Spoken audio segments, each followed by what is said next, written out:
a lot of times, and both of these first two topics are very narrative and media driven, unfortunately. And that's where we start to lose the plot.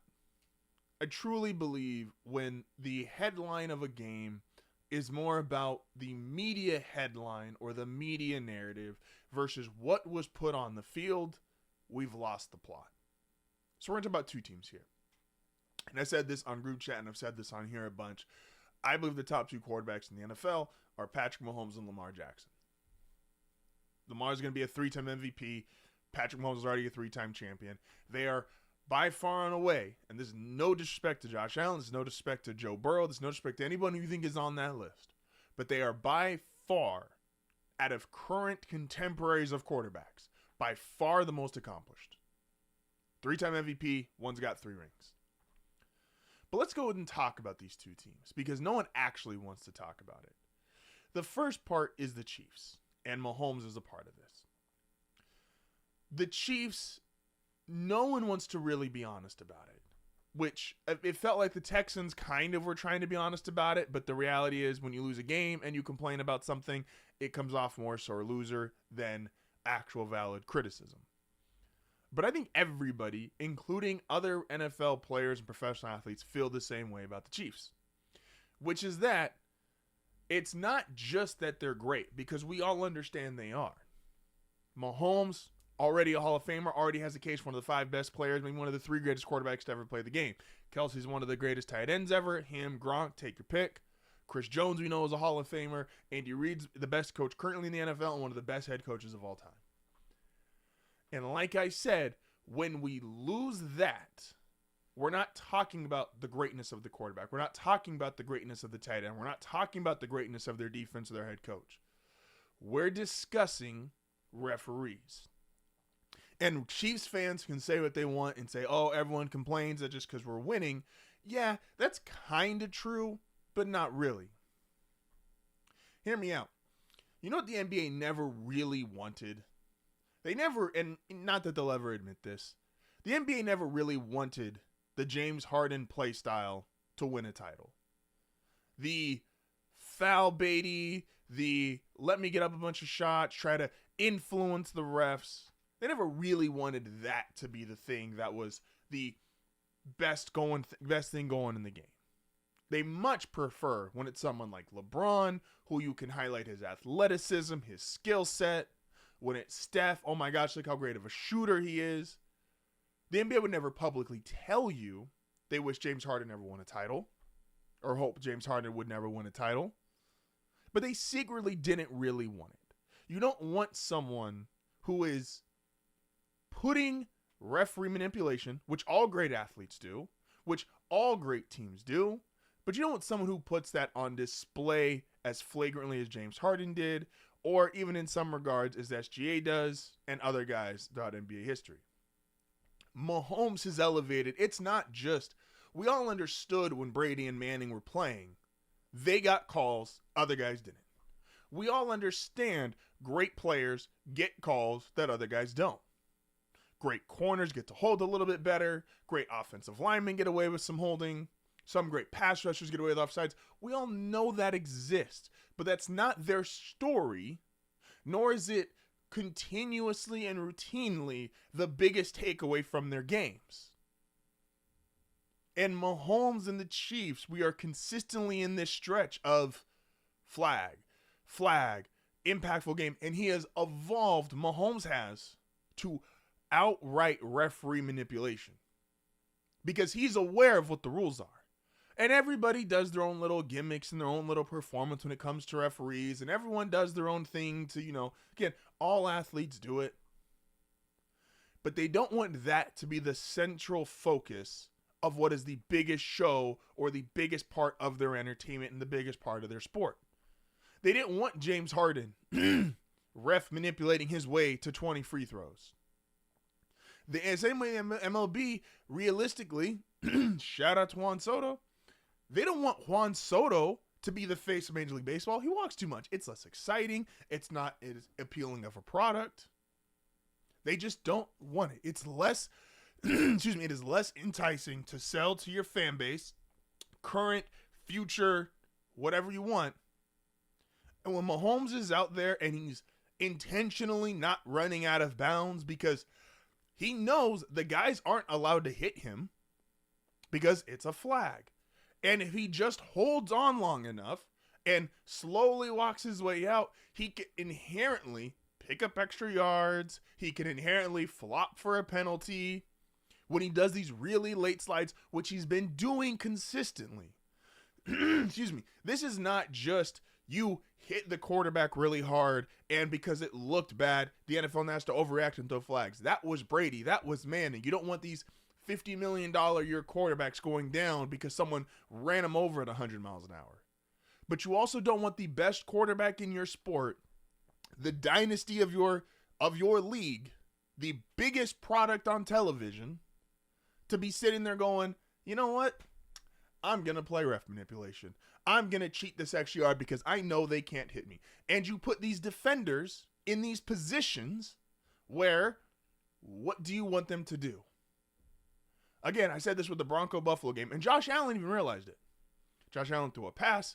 Brandon Jones and the running back hit each other at the same time, and the refs had to go, yeah, sorry, but we got to throw the flag.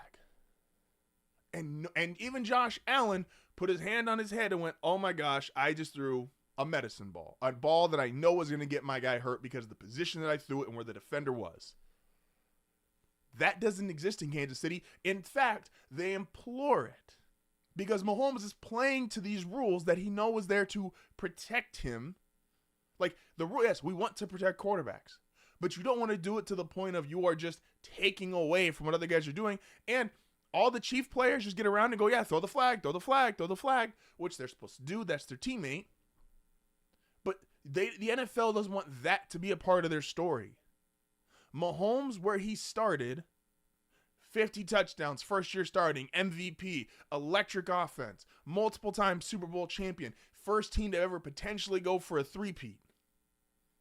That stuff should be exciting. That stuff, there was a difference at one point between how people felt about the Chiefs and how people felt about the Patriots. And I know any team that wins, you will automatically invite haters. We understand that. I'm a hater.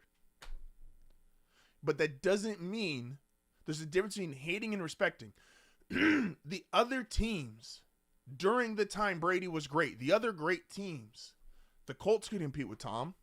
And they got some of the same benefits. You couldn't hit their quarterback the same way you couldn't hit Tom.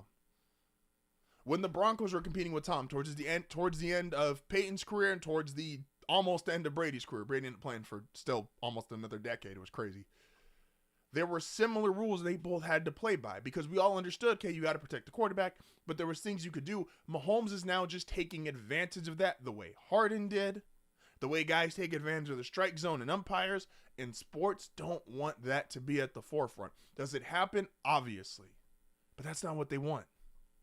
We should be celebrating this team, this historic achievement, even if people hate because fan base, that draws popularity too. That's ratings too, hoping to watch them lose.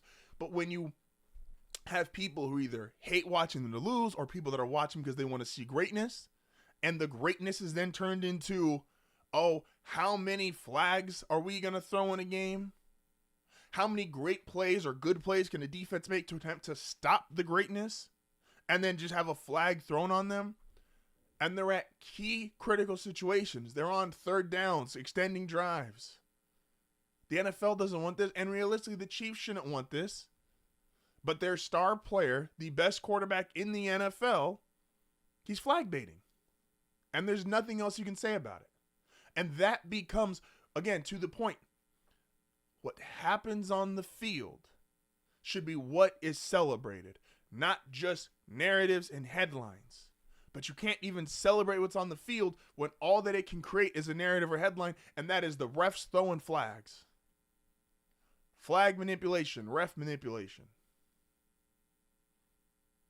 And that's bad for the NFL. And the NFL is huge, and the NFL is too big to fail, and the NFL is so far and away ahead of the other leagues that it's got really no competition.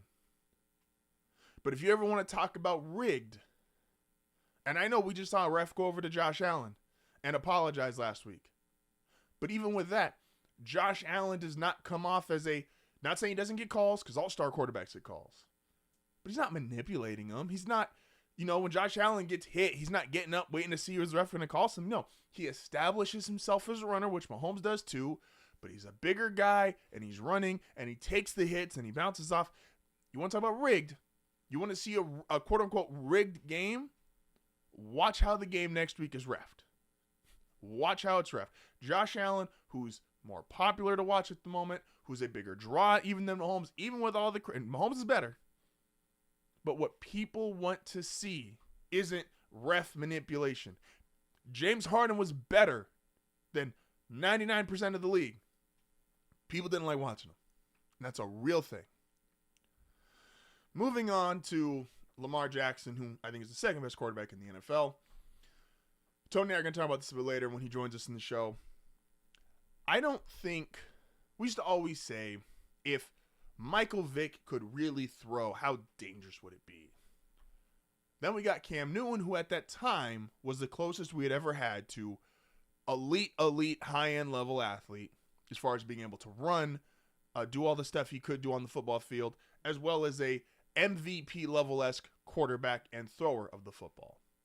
And then we got Lamar, who eclipsed both of them. But because he's eclipsed both of them, he is now in this new territory of not that he can do no wrong, but that he can almost do no right due to his greatness. Listen, and I said, again, when we're not discussing what's on the field, but we're going with narratives, we've lost the plot of sports. The amount of people I saw yesterday who are on networks or on YouTube, have their own podcast, etc., that all they couldn't wait to do was say, Lamar lost, time to slam it for 12 more months until we can get back to this game. All right, Lamar lost, time to criticize him 12 more months until we get back to this game. That's nasty. It just is. There's no other way around it. And let's be serious for a second. This is why I say Lamar can almost do no right. If you have Lamar Jackson and Derrick Henry in the backfield, what's the correct play? Is it a throw? Well, it could be because you have the 3-time MVP at quarterback and you have Zay Flowers and Mark Andrews. Or is it a run because you have Derrick Henry, a Hall of Fame running back, best running back of his generation? Is it a read option because you have both and it's probably the best play in football is Lamar, Derrick Henry, RPO? What is it? These people that wanted to attack John Harbaugh and the coaching staff, and these people that want to play, couch coach, there's no correct play with Lamar because every play not only has the potential to be successful, every play has the potential to go to the house. Lamar could scramble on a 50-yard touchdown. He could throw a 50-yard bomb. He's got a tight end who he can hit across the field. He's got a Hall of Fame running back who can take it 80 yards to the house. There is no play that can't be made to a level that is different than almost everybody else. And it's just hit the line of it's just unfair. And I understand. I'm not saying that we're going to talk with Tony later in the show. I'm not saying that Lamar wasn't part of the reason they lost that game. I'm not saying that Lamar's not the reason or he hasn't played well in certain games. That's why his playoff record isn't what it is. But we discussed last week. Lamar gets punished. Josh Allen's best playoff games, statistically, are all in the wild card round. Lamar barely gets the wild card round. He's had multiple byes in his career. So we're punishing him because he doesn't get to play these weaker seeded teams like Josh Allen does? That doesn't seem fair to me. That doesn't seem correct to me. And then we're going to criticize him because this run only went for 4 yards or this drive stalled out. Well, we know the potential is there for anything they do on offense. Almost always guarantee a first down or almost always guarantee being able to score touchdowns. So we're going to punish him for his greatness. And let's even look at Josh Allen, the guy who beat him yesterday. Josh didn't have a quote-unquote great game. And what we thought about Josh coming into this year as a majority is that he spends too much time trying to be Superman, and we need to scale him back. And now that he has scaled back and is somehow doing less, but also now doing more, which is the basis of his MVP argument, we can uplift Josh Allen and criticize Lamar. Again, Lamar had the bad fumble. Lamar had the bad pick. Those things are valid. And did it lose them that specific game yesterday? Yeah. But be honest with yourself. If you're one of those people that were lurking around, waiting to criticize Lamar, waiting to say something negative about him, You were going to do that whether he had the iconic Mahomes Allen game in the division round from a couple years ago, or if he had the game he had yesterday with the 2 turnovers. If that game was 35-33 and the Ravens lost, you guys would all come out here and said, look at Lamar, he's 0-4 against the other big quarterbacks in the playoffs. Let the play on the field be the storyline. Yes, sports media has exploded. Sports media is huge. Everyone's got to get topics for their shows. But let's let it be about the actual content. Let's let it be about what we're actually all watching. Not just my time to get off a hot take, my time to create a headline. It's just annoying. With that being said, we did start late today, but we still got a lot of stuff here to talk about. The Commanders, Jaden Daniels, incredible season. Can't say enough nice things about him.